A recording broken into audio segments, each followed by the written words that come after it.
UTL solar लावणार आणि सबसिडीही मिळवून देणार। शिंदे गटात इच्छुकांसाठी 2.5 वर्ष मंत्रिपद, इच्छुकांसह नाराजांना थोपवण्यासाठी शिंदेंचा तोडगा। शिंदे गटाला 10 कॅबिनेट तर 3 राज्यमंत्रीपद मिळणार, सूत्रांची माहिती। भाजप प्रदेशाध्यक्ष बावनकुळेंची काल एकनाथ शिंदेंसोबत भेट, मंत्रिमंडळ विस्तारावर दोघांमध्ये तब्बल 1 तास चर्चा। शिंदेंना गृह खातं मिळावं यासाठीचा आग्रह सोडलेला नाही, आमचा आग्रह कायम असला तरी शिंदे निर्णय घेतील, गुलाबराव पाटलांचं विधान। छत्रपती संभाजीनगरमधील रमेश बोरडारे, प्रदीप जयस्वाल, विलास भमरेंच्या नावाची चर्चा। अतुल सावे, प्रशांत बम शिरसाटांसह इतर नावही चर्चेत। 3 नवीन चेहऱ्यांना मंत्रिपद मिळण्याची शक्यता। मविया ईव्हीएम आणि निकालाबाबत शुक्रवारी सुप्रीम कोर्टात एकत्र याचिका दाखल करणार, दिल्लीतील अभिषेक मनु सिंघवींसोबत झालेल्या बैठकीत निर्णय। 23 नोव्हेंबरलाच विधानसभा निवडणुकीची मतमोजणी पूर्ण, मताची संख्या आणि स्लिपची संख्या यामध्ये तफावत नाही, निवडणूक आयोगाचं स्पष्टीकरण।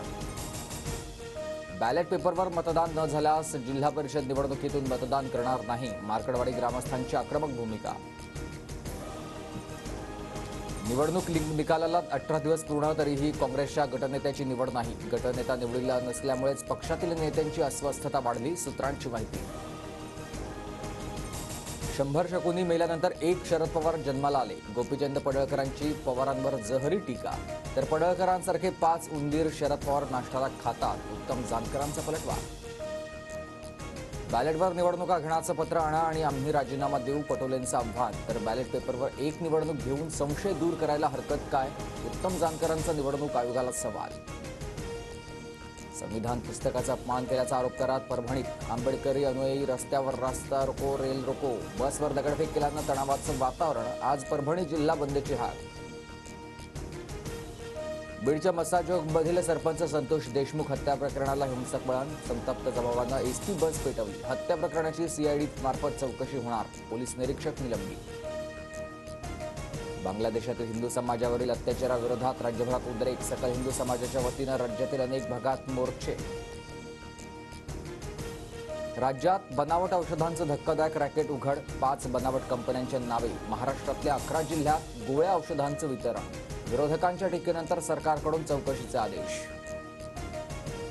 जालन्यातील नागेवाडी टोलनाक्यावर गोळीबार, ट्रक चालक जखमी, घटना सीसीटीव्हीत कैद, त्या जुन्या वादामधून गोळीबार झाल्याची माहिती समोर। मेहुल चोक्सीशी संबंधित 2,556 कोटींच्या मालमत्तांचा लिलाव होणार, चोक्सीची 125 कोटींची मालमत्ता फसवणूक झालेल्या बँकांना देण्यास सुरुवात।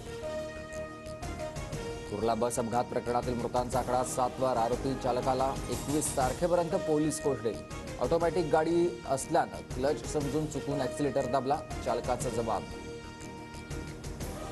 बेस्ट बसच्या चालकाकडून कामावर असताना मद्य खरेदी, मुंबईच्या अंधेरी परिसरामधील व्हिडिओ सोशल मीडियावर व्हायरल व्हिडिओनंतर मनसे आक्रमक।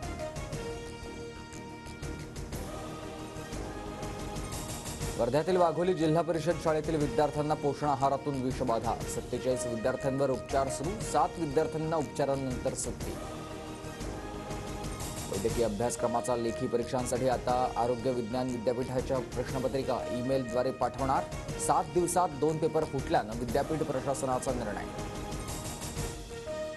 पुण्यातील दरडप्रवण गावामधील कामांना गती मिळणार, 53 दरडप्रवण गावांना विविध विकास कामं करण्यासाठी 200 कोटींचा निधी मंजूर।